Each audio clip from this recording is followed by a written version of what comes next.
our strength and our Redeemer. Amen. Amen. Hear now this reading from the Gospel according to John. The Passover of the Jews was near, and Jesus went up to Jerusalem. In the temple he found people selling cattle, sheep, and doves, and the money changers seated at their tables. Making a whip of cords, he drove all of them out of the temple, both the sheep and the cattle. He also poured out the coins of the money changers and overturned their tables. He told those who were selling doves, "Take these things out of here. Stop making my Father's house a marketplace." His disciples remembered that it was written, "Zeal for your house will consume me." The Jews said to him, "What sign can you show us for doing this?" Jesus answered them, "Destroy this temple, and in 3 days I will raise it up." The Jews then said, "This temple has been under construction for 46 years, and you will raise it up in 3 days?" But he was speaking of the temple of his body.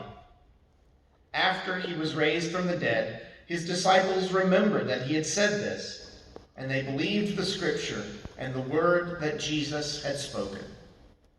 The word of God for the people of God. Thanks be to God. Amen.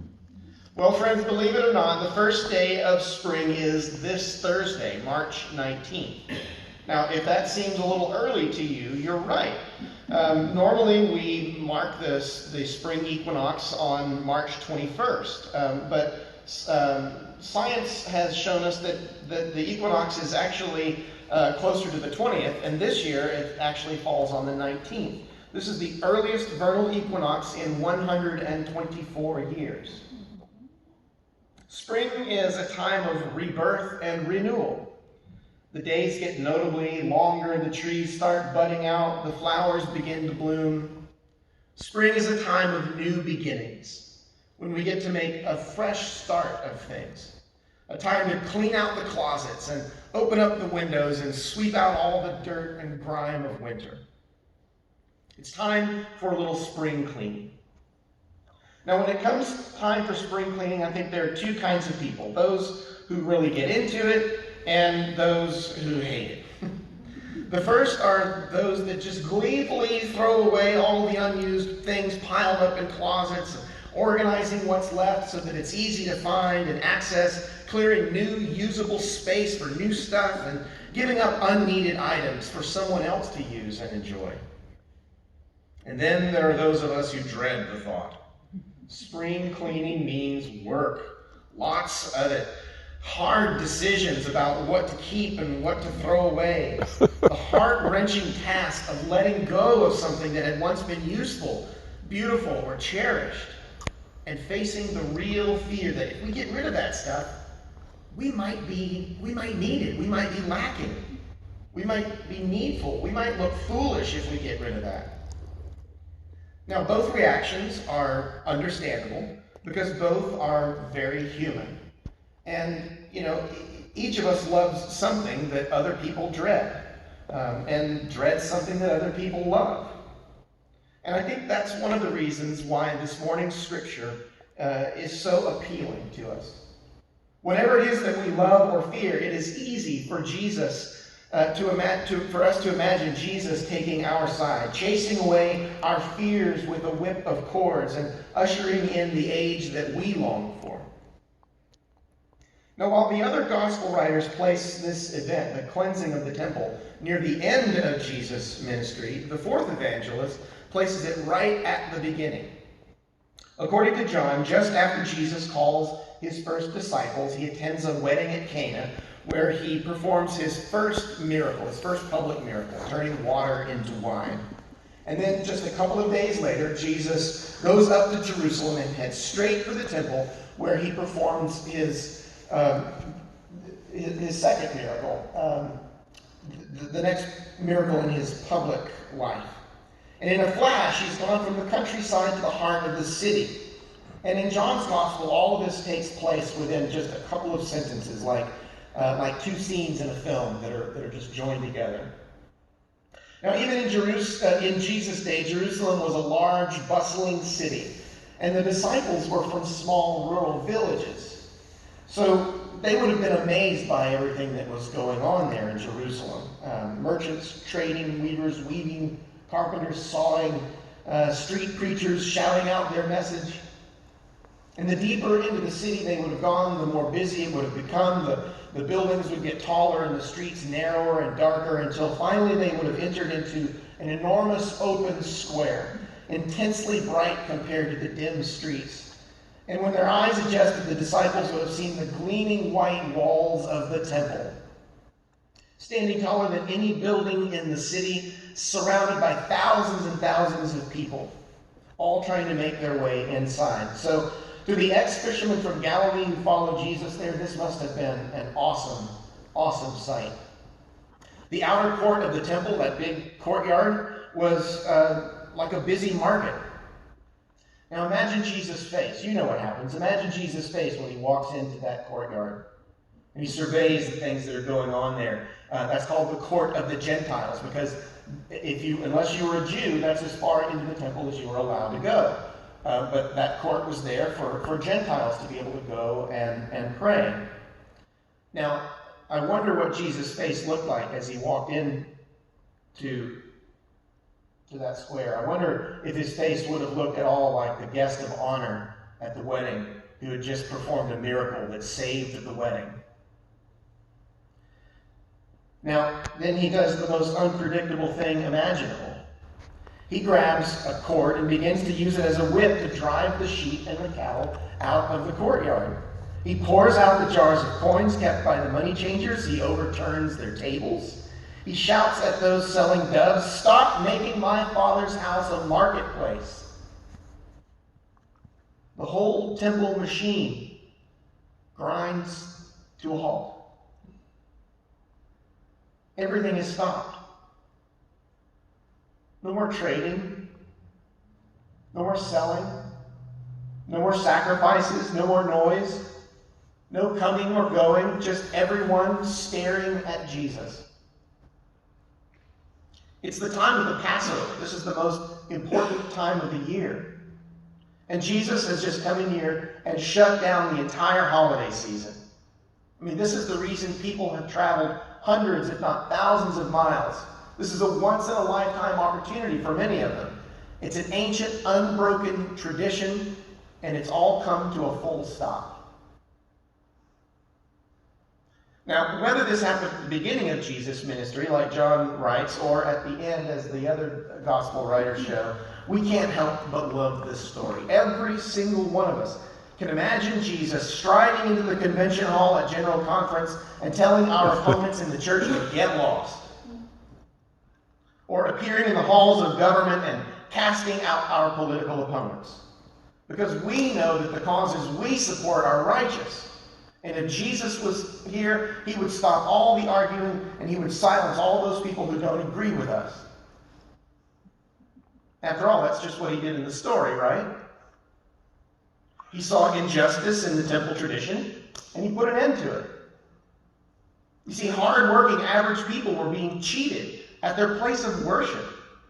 They had saved money for years for the chance to celebrate the Passover, something that could only be done in Jerusalem. When they arrived, they were told that the animals that they brought for sacrifice were unacceptable, and that they had to buy an animal already inspected by the priests at 10 times the normal price. But they couldn't purchase a sacrificial animal with the dirty money they brought with them. It had to be exchanged for temple coins. And the exchange rate was terrible. So God-fearing Gentiles who had come to pray and worship in the outer courtyard, well, they had no place to go because it was filled with exchange tables and animals in cages. The temple had been taken over by godless, greedy thieves, and Jesus came to sweep out the trash. Now, it's entirely legitimate to understand the story in this way. It's an accurate, historical, faithful interpretation, and one which the church has held for centuries. It's a completely natural human emotion to hunger for justice and to rejoice when justice is meted out. But there is another side to this story, which is just as legitimate, just as historical, and just as faithful. As is always the case, friends, there are two sides to every story. The celebration of the Passover is as firmly cemented in Jewish tradition as Christmas and Easter are for us Christians. It was established in the covenant between God and Moses. It was how they transmitted their identity. All the activities associated with it were a necessary part of obeying the law. Of course you have to buy an animal at the temple. How could you be expected to bring with you an animal without blemish on a trip that may be over 1,000 miles?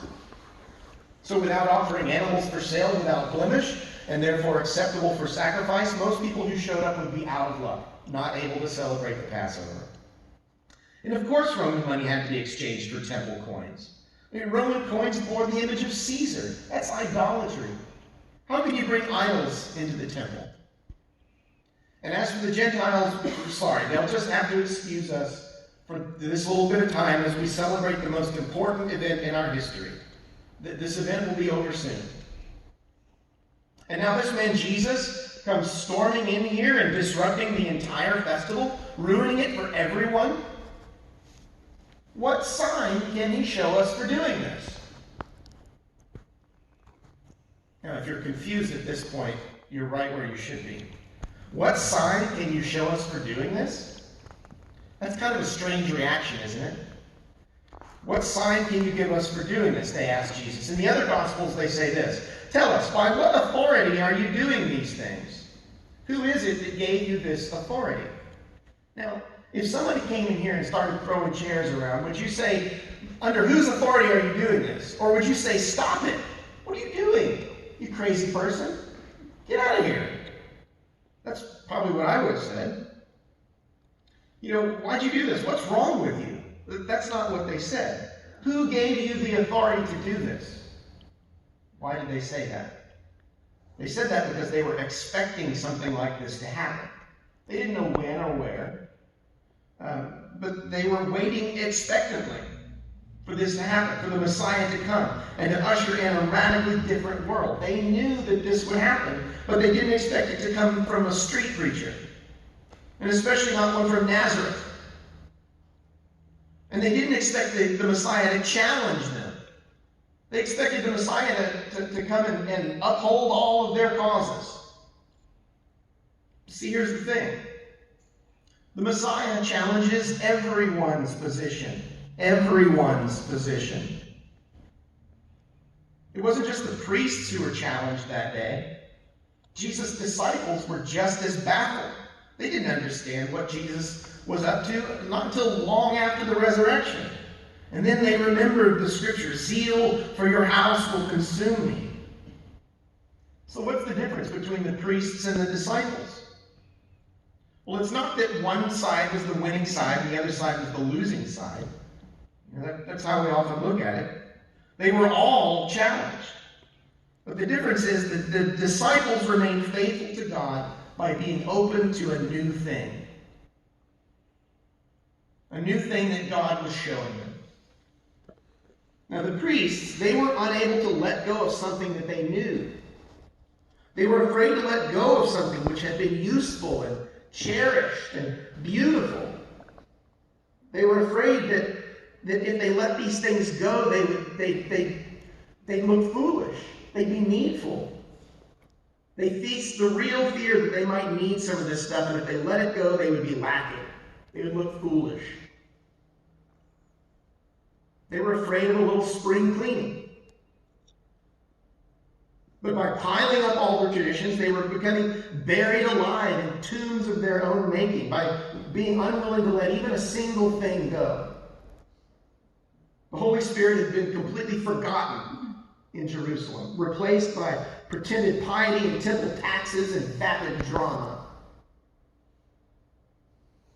In that suffocating environment, the flame of the Holy Spirit was snuffed out. So God did a little spring cleaning. He opened the windows, he aired out the temple, and he swept away the winter's dirt. Now, like the priests in the temple, We expect that things in the United Methodist Church are going to change. We don't know how or when or who will bring this change. But when this change comes, we're going to have two options. Be open to a new thing that God is showing us, like the disciples, or not, like the priests. Now, it's clear what Jesus wants, but the idea of giving up even one of our infallible beliefs just stokes our fears. Change is coming, and remember, everyone will be dismayed. Now, depending on whether or not you like spring cleaning, this may or may not sound like good news to you. But if you've discovered that our old beliefs and traditions, they don't make life safe or fair or just, then it's good news enough. We can't just bury our heads in the sand and pretend that the world isn't changing.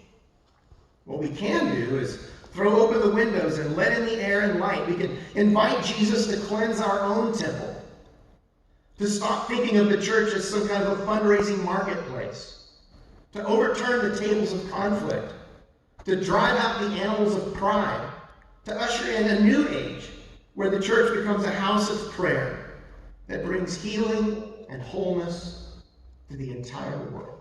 Amen. In the name of the Father, and the Son, and the Holy Spirit.